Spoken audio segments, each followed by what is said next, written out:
Now that we know the full 2025 NFL schedule, I wanted to make a season predictions video. The NFL season may still be a few months away, but not much will change between now and the NFL season. There's always a chance for something to change, which is why the video is titled Way Too Early Predictions, but it's still a fun thought experiment to keep us NFL fans busy until September. In this video, I'll be going over every NFC team division by division. I'll also be making my Super Bowl pick in this video. I've already picked my AFC team, so you can check that out in my AFC video I made earlier. But anyway, let's get into the picks. Starting with the NFC North, I have the Minnesota Vikings in last with a 9-8 record. The NFC North is one of the toughest divisions in football. Someone had to finish last, and that was unfortunately the Vikings. The Vikings don't have a bad team in the slightest. I like many of the moves they've made this offseason. Really, the biggest question mark for this team is the quarterback position. JJ McCarthy hasn't played a single snap in the NFL, and I personally wasn't super high on him coming out of college. Now, this team made Sam Darnold look good, so I don't think McCarthy needs to be an elite quarterback for this team to do well. But he's an unknown quantity, so I'm a bit lower in the Vikings in this prediction. Though I wouldn't be surprised to see them with a much better record than this. Next up is the Chicago Bears with a 10-7 record. This record is being boosted by Ben Johnson. I think he's an excellent offensive mind and will help this Bears offense a lot. They did a lot to fix up their offensive line this offseason and added a good wide receiver in Luther Burden in the draft. However, this roster doesn't have many elite players.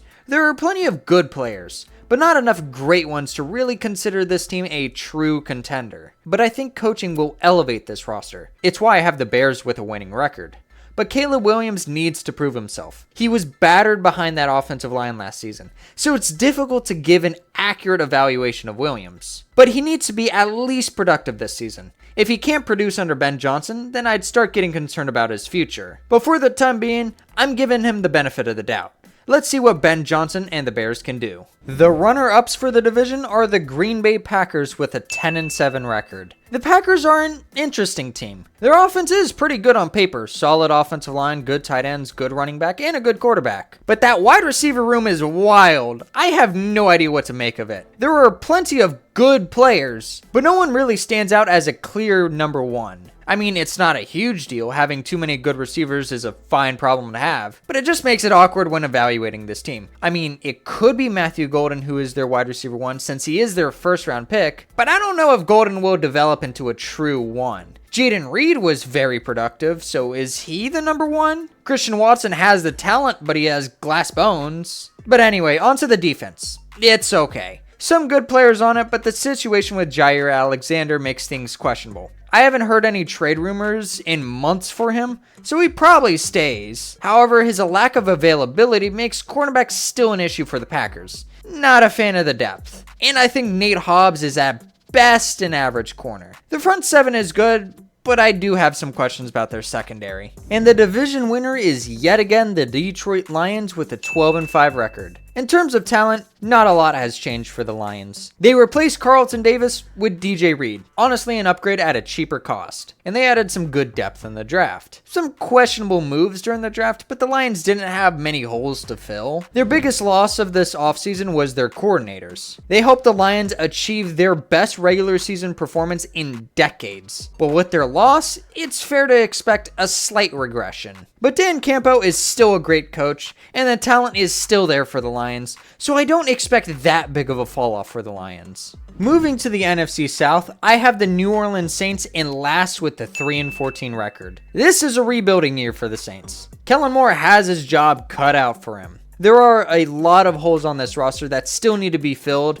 and they don't have a clear starter at quarterback after Carr retired. They have some good players on the roster, but it doesn't mean anything if you don't have a quarterback. To make matters worse for the Saints, I saw some rumors that Chris Olave could be traded. He's been injured a lot, but he's easily the most talented receiver on the roster. After Rashid Shaheed, there isn't a receiver I'd be comfortable starting. The offensive line isn't the greatest, even adding Kelvin Banks. Alvin Kamara is getting up there in age, and Juwan Johnson is a low-end tight end one. Along with an aging defense, This Saints team really needs to have a full rebuild. Maybe they can get a quarterback in next year's draft to really jumpstart this rebuild. I just hope they give Kellen Moore a proper opportunity. Next up is the Atlanta Falcons with a 6-11 record. The driving factor behind this record is I don't really believe in Michael Penix much. When I watched him, I just wasn't super impressed. I know he put up some good stats toward the end of the season, and a full offseason of being QB1 could help his development, but I just question his upside. The Falcons do have some nice options on the offense in Bijan Robinson, Drake London, and Darnell Mooney. Maybe Kyle Pitts finally breaks out, but that offensive line is pretty meh. Jake Matthews and Chris Lindstrom are great players, don't get me wrong, but outside of them, it's not great. They didn't really do anything in the draft to replace Drew Dahlman, so they may have some problems with protection this upcoming season. Though they did start to work on the pass rush, there's still more work to be done. James Pierce and Jalen Walker won't carry this unit by themselves, even if they are really good. Where the Falcons go really depends on Michael Penix, but I'm just not that high on him. Next up is the Carolina Panthers with a 6-11 record. Bryce Young looked the best he's ever looked at the end of last season, but he really just went from unplayable to at least startable in my opinion. We will see if he can develop even further, but at least for now, he's still a low-end starting quarterback for me. But for at least the development I saw last season, I don't think the Panthers will be finishing last in the division. But overall, I'm just not impressed with the rest of the roster. There are very few stars on the roster outside of Derek Brown and JC Horn. I think this year will just be another rebuilding year. Get another high draft pick in next year's draft and continue to build out this roster. The main goal of this season is to see Bryce Young develop further. This Panthers roster is still at least 2 years away from being a legitimate contender. And the division winners for the NFC South are the Tampa Bay Buccaneers with a 9-8 record. I really like this Buccaneers offense.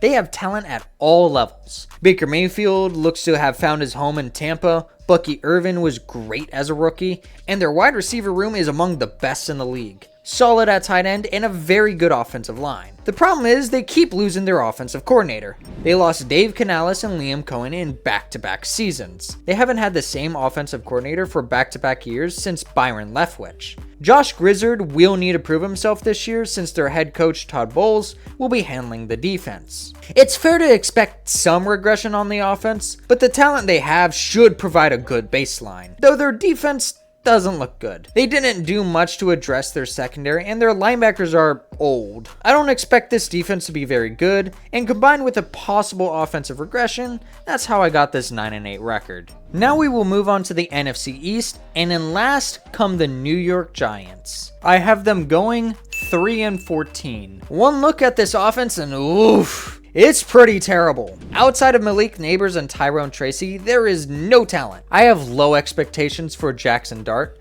but if he sits behind Russell Wilson or Jameis Winston, the Giants won't be picking a quarterback next year, even if they're bad. But on the bright side, their defense looks nice. There are some holes here and there, but there's a lot of good to elite talent there. Their defense will be carrying this team this year. It's why I have their ceiling at 7-10. Their defense could win games on their own, but I have no faith in their offense to produce. I wouldn't be surprised to see Brian Daboll and Joe Schoen sent packing after this year. But whoever comes in next will be put in a good spot to continue this rebuild. Next up is the Washington Commanders with an 11-6 record. The Commanders had a magical season with Jaden Daniels last year. They found their franchise quarterback rather quickly and have some pieces around him to compete, though their overall roster isn't elite. They did make some solid moves in acquiring Laremy Tunsil, Javon Kinlaw, and Deebo Samuel. Kinlaw wasn't overpay, but he is a good player, and Deebo may be a bit washed, but I'm sure you could get something out of him. I think this roster will be competing for a playoff spot this year, but I'm not sure they get super far in the playoffs. Yes, they have their franchise quarterback, but there isn't enough elite talent on this roster to be competing for a Super Bowl yet. They didn't have many draft picks in this year's draft, so it was always going to be difficult in getting a lot of talent, but I think Trey Amos and Josh Connolly Jr. will be making a big impact this season. I still think they need one more good offseason before I would consider them true Super Bowl contenders. Next up is the Dallas Cowboys with an 11-6 record. They had a down year thanks to a lot of injuries,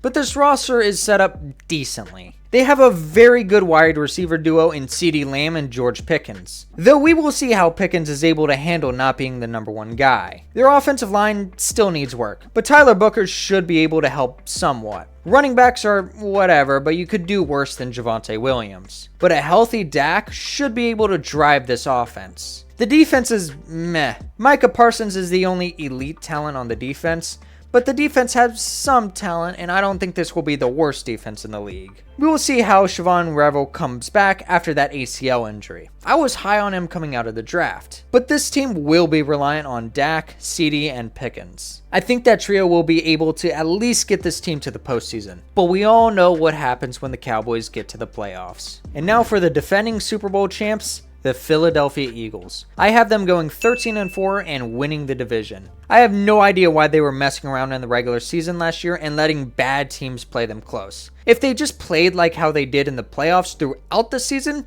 nobody would have doubted the Eagles. But the roster is pretty stacked. Probably the best trio of offensive weapons in the league with Saquon Barkley, A.J. Brown, and Devontae Smith. Plus, they have Dallas Goedert and an elite offensive line. Jalen Hurts is definitely a good enough quarterback to lead this team. Plus, this secondary is stacked. Quinion Mitchell and Cooper DeJean were excellent in their rookie seasons. Plus, they have Reed Blankenship in the back end. Their linebacker unit may be among the best in the league as well. They lost some talent along the defensive line, and I'm not sure they did enough to really replace what was lost, but as it is right now, it's still pretty good. You would expect Super Bowl teams to have some sort of a fall-off after winning the championship, but this roster hasn't gotten much worse. The Eagles are set up to run it back and possibly win 2 Super Bowls in a row, but we will see if they can really do that. Now we move to the last division in the NFC West. I have the Seattle Seahawks with a 7-10 record. This team isn't bad per se, but it isn't great. There is still plenty of talent on the team, but I do question the quarterback position. Geno Smith probably wasn't taking this team anywhere,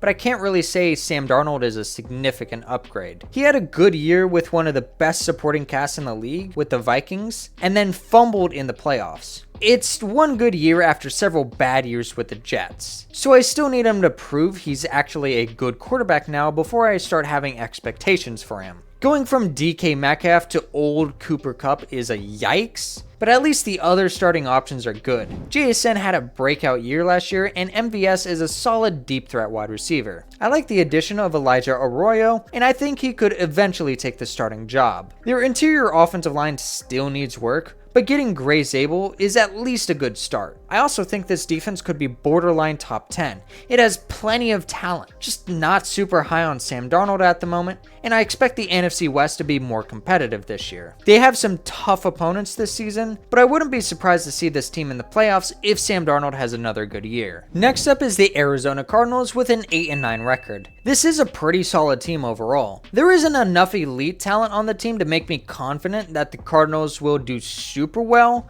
but there are plenty of good players on the team. The main thing holding them back is the quarterback play. Kyler Murray is a decent starting QB, but hardly elite. But there isn't really a reason for the Cardinals to move off of him. So the only way this team does well is if Kyler Murray does well. With the addition of Marvin Harrison Jr. last year, the expectation was that he will help elevate the play of Kyler, but we just didn't see that. The defense also looks pretty good on paper, but there are a lot of new additions this offseason, so I would like to see them play together before I start considering the Cardinals a top-end defense. An improved defense could push the Cardinals to be a playoff team, but I have to see it to believe it. Up next is the San Francisco 49ers with an 11-6 record. Something about the 49ers and getting wrecked by injuries every 5 years. A healthy 49ers offense should be pretty good. Brock Purdy solidified himself as a starting QB in the league and got paid for it. Christian McCaffrey is one of the best running backs in football when he's healthy. Brandon Ayuk is a pretty good receiver when he's healthy. A lot of ifs on this roster. But Juwan Jennings had a breakout season last year, and George Kittle is one of the best tight ends in football. The offensive line should be decent this year, but the defense is still a bit of a concern. The front seven looks pretty good with the pieces they added in the draft with the likes of Michael Williams, CJ West, and Alfred Collins. But the secondary is very shaky. They lost a lot of talent there thanks to having no cap space,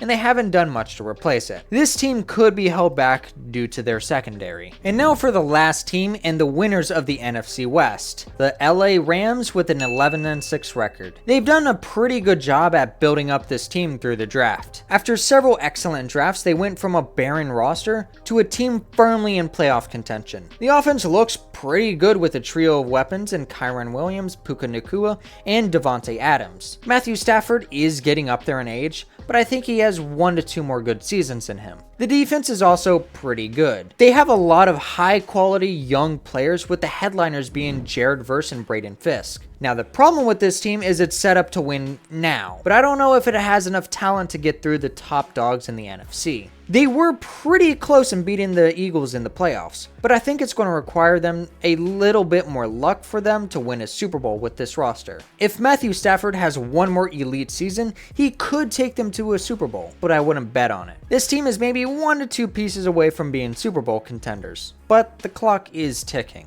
Now that I have laid out the records for every NFC team, I'm going to predict how the NFC side of the playoff bracket will go. The number 1 seed will be the Eagles with a 13-4 record. The number 2 seed will be the Detroit Lions. The number 3 seed is the LA Rams, and the number 4 seed is the Tampa Bay Buccaneers. Now to the wildcard teams. The Dallas Cowboys make their return to the postseason as a 5 seed. The 49ers also make their return as the 6 seed. And lastly, the Commanders are a 7 seed. A pretty strong NFC bracket since every team has at least 11 wins. Well, except the Buccaneers. Now I'm going to predict the wild card round. The Lions get their revenge and take down the Commanders. The Rams are able to beat their division opponent in the 49ers. And the Cowboys finally beat the Buccaneers in a wildcard round game. In the divisional round, the Eagles are able to beat the Cowboys, and the Rams upset the Lions. And in the conference championship, the Eagles and Rams rematch, but the Eagles get the better of the Rams and make their 2nd straight Super Bowl appearance.